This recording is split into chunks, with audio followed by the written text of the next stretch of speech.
Welcome to our channel APC study material. आज हम history का लेसन प्लान 19 डिस्कस करेंगे और हमारा टॉपिक है महिलाएं, जाति एवं सुधार। तो सबसे पहले हम लेफ्ट हैंड में साइड में अपना दिनांक, विषय और प्रकरण डालेंगे। टॉपिक को अंडरलाइन करेंगे। राइट में कक्षा चक्र और अवधि डालते हैं। फिर आता है हमारा सामान्य उद्देश्य। सामान्य उद्देश्य सभी लेसन प्लान में सेम ही रहते हैं और ये कॉलेज की साइड से प्रोवाइड होता है। इसके बाद आता है विशिष्ट उद्देश्य। विशिष्ट उद्देश्य भी वही रहेगा, बस जो हमारा टॉपिक होगा उसको हम चेंज कर देंगे। इसके बाद नेक्स्ट आता है हमारा बोधात्मक उद्देश्य। बोधात्मक उद्देश्य में भी चीज़ें सिमिलर ही रहती हैं, बस हम अपने टॉपिक को यहाँ पर चेंज करते हैं। फिर अनुप्रयोगात्मक उद्देश्य आएगा। इसके बाद आएगा सहायक सामग्री। सहायक सामग्री में जो भी चीज़ें हम टीचिंग के टाइम पे यूज़ करते हैं उनको लिखते हैं, जैसे डस्टर, मार्कर, चार्ट, जो भी चीज़ें हम यूज़ करते हैं उनको यहाँ लिख देते हैं। इसके बाद आता है पूर्व ज्ञान। पूर्व ज्ञान में जो भी हम टॉपिक पढ़ा रहे हैं बच्चों को उसका पूर्व ज्ञान है या नहीं वो लिखते हैं। इसके बाद आ जाता है हमारा नेक्स्ट प्रस्तावना प्रश्न, इंट्रोडक्टरी क्वेश्चन। किसी भी लेसन प्लान में मोस्ट इंपॉर्टेंट हमारा होता है इंट्रोडक्टरी क्वेश्चन और ये हमारे टॉपिक से ही रिलेटेड होता है। किसी किसी कॉलेज में 4 या 5 बनवाए जाते हैं और लास्ट हमारा प्रॉब्लमेटिक क्वेश्चन होता है। हमारे में 3 है तो यहाँ पे 3 बनवाए गए हैं। तो ये है पहला हमारा, उच्च, मध्य एवं निम्न वर्ग के लोग मिलकर किसका निर्माण करते हैं।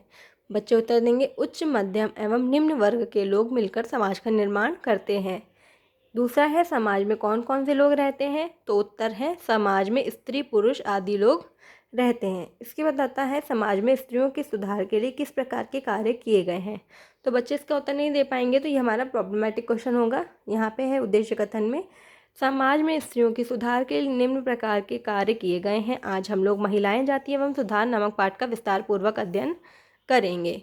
इसमें हमारे हिस्ट्री में 4 टीचिंग पॉइंट होते हैं। तो ये पहला टीचिंग पॉइंट है हमारा महिलाएं, जाति एवं सुधार। तो सबसे पहले हम लिखेंगे महिलाओं को दयनीय स्थिति से उभारने हेतु क्या किया गया है।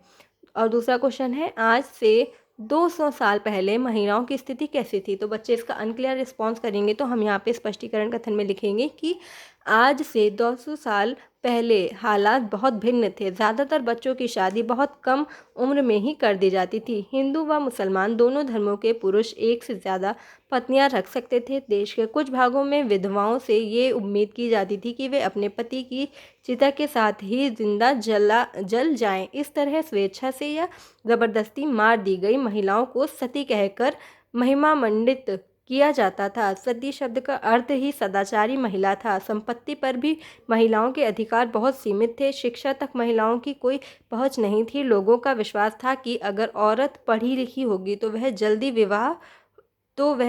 विधवा हो जाएगी। तो यहाँ स्पष्टीकरण कथन के बाद आ जाता है हमारा नेक्स्ट पेज पे 4 कॉलम बनेंगे, छात्र प्रतिक्रिया, शिक्षण विधि, सहायक सामग्री और शामपट कार्य। तो जो हमारा पहला क्वेश्चन था उसका आंसर हम यहाँ लिखेंगे। दूसरे का अनक्लियर रिस्पॉन्स है तो वो लिखेंगे। स्पष्टीकरण के सामने सभी छात्र ध्यानपूर्वक सुनेंगे, वो लिखेंगे। शिक्षण विधि में प्रश्नोत्तरी विधि और व्याख्यान विधि लिखेंगे। सहायक सामग्री में जो भी चीज़ें हमने टीचिंग एड में यूज़ करी है, जैसे हमने यहाँ पे सती प्रथा को दिखाया है तो इस तरीके से यहाँ पे हम पिक्चर लगा देंगे। ठीक है। इसके बाद आ जाता है हमारा शामपट कार्य। शामपट कार्य में हमने लिखा है सती शब्द का अर्थ ही सदाचारी महिला था। इसके बाद आता है हमारा दूसरा टीचिंग पॉइंट, विधवा पुनर्विवाह। तो पहला क्वेश्चन है महिलाओं को क्या कहकर महिमा मंडित किया जाता था। बच्चे इसका उत्तर देंगे। दूसरा है विधवाओं को किसकी अनुमति नहीं दी गई थी। तो बच्चे अनक्लियर रिस्पॉन्स करेंगे तो यहाँ पे स्पष्टीकरण कथन में हम लिखेंगे कि विधवाओं को पुनर्विवाह की अनुमति नहीं दी गई थी। राम मोहन राय इस बात से काफ़ी दुखी थे कि विधवा औरतों को अपनी ज़िंदगी में भारी कष्टों का सामना करना पड़ता है। इसी बात को ध्यान में रखते हुए उन्होंने सती प्रथा के खिलाफ मुहिम छेड़ी थी। उन्होंने अपने लेखन के जरिए यह सिद्ध करने का प्रयास किया कि प्राचीन ग्रंथों में विधवाओं को जलाने की अनुमति कहीं नहीं दी गई है। बहुत सारे अंग्रेज अफसर भी भारतीय परंपराओं और रीति रिवाजों की आलोचना करने लगे थे। वे राम मोहन राय के विचारों को सही मानते थे। फलस्वरूप 1829 में सती प्रथा पर पाबंदी लगा दी गई। इसके बाद आ जाएगा सेम जैसे हमने 4 कॉलम बनाया था वैसे हम 4 कॉलम बनाएंगे। पहले का आंसर लिखेंगे, दूसरे का अनक्लियर रिस्पॉन्स लिखेंगे और सभी छात्र ध्यानपूर्वक सुनेंगे, लिखेंगे। फिर आएगा विधि में प्रश्नोत्तरी विधि, व्याख्यान विधि। सहायक सामग्री में हमने शामपट की सहायता से समझाया तो वो लिखेंगे। शामपट कार्य में हम लिखेंगे 1829 में सती प्रथा पर पाबंदी लगा दी गई थी। इसके बाद आता है हमारा तीसरा टीचिंग पॉइंट, बाल विवाह के विरुद्ध कानून। तो पहला क्वेश्चन है किसने सती प्रथा के खिलाफ मुहिम छेड़ी। बच्चे आंसर देंगे। दूसरा है किस सन में बाल विवाह निषेध अधिनियम पारित किया गया। तो हम यहाँ स्पष्टीकरण कथन में लिखेंगे कि महिला संगठनों के विकास तथा इन मुद्दों पर हो रहे लेखन की वजह से सुधारों के पक्ष में आवाज़ और मजबूत हुई। लोग बाल विवाह जैसी स्थापित परंपराओं को चुनौती देने लगे। केंद्रीय विधानसभा में बहुत सारे सांसद थे जिन्होंने बाल विवाह पर पाबंदी हेतु कानून बनाने के लिए संघर्ष किया। 1929 में बाल विवाह निषेध अधिनियम पारित किया गया। इस कानून के बारे में वैसी कड़वी बहसें और संघर्ष नहीं हुए जैसे पुराने सुधारवादी कानूनों के बारे में हुए थे। इस कानून के अनुसार 18 साल से कम उम्र के लड़के और 16 साल से कम उम्र की लड़की की शादी नहीं की जा सकती थी। बाद में यह उम्र बढ़ाकर 21 साल व 18 साल कर दी गई। इसके बाद आएगा हमारा, जैसे हम 4 कॉलम बनाते थे वैसे सेम 4 कॉलम बनाएंगे। पहले का आंसर लिखेंगे, दूसरे का क्लियर रिस्पॉन्स लिखेंगे, स्पष्टीकरण के सामने सभी छात्र ध्यानपूर्वक सुनेंगे, लिखेंगे। विधि में प्रश्नोत्तरी विधि, व्याख्यान विधि, सहायक सामग्री हमने ब्लैक बोर्ड की हेल्प से पढ़ा है तो वो लिखेंगे। शामपट कार्य में हमने लिखा है 1929 में बाल विवाह निषेध अधिनियम पारित किया गया। इसके बाद आ जाता है हमारा 4th टीचिंग पॉइंट है जाति और समाज सुधार। तो पहला क्वेश्चन है, किसने बाल विवाह हेतु कानून बनाने के लिए संघर्ष किया। दूसरा है, जाति उन्मूलन के लिए किसका गठन किया गया। तो स्पष्टीकरण कथन में हम लिखेंगे, राम मोहन राय ने जाति व्यवस्था की आलोचना करने वाले एक पुराने बौद्ध ग्रंथ का अनुवाद किया।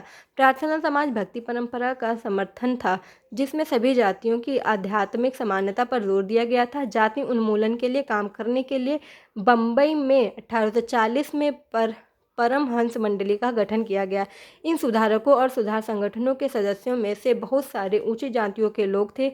गुप्त बैठकों में ये सुधारक भोजन और स्पर्श जैसे मामलों में जातीय कायदे कानूनों का उल्लंघन करते थे जिससे अपने जीवन में भी पूर्वाग्रहों और बंधनों से निजात पा सकें। इसके बाद आ जाता है हमारा सेम, जैसे हम 4 कॉलम बनाते हैं वही 4 कॉलम बनाएंगे। पहले का आंसर लिखेंगे, दूसरे का अनक्लियर रिस्पॉन्स और लिखेंगे, सभी छात्र ध्यानपूर्वक सुनेंगे।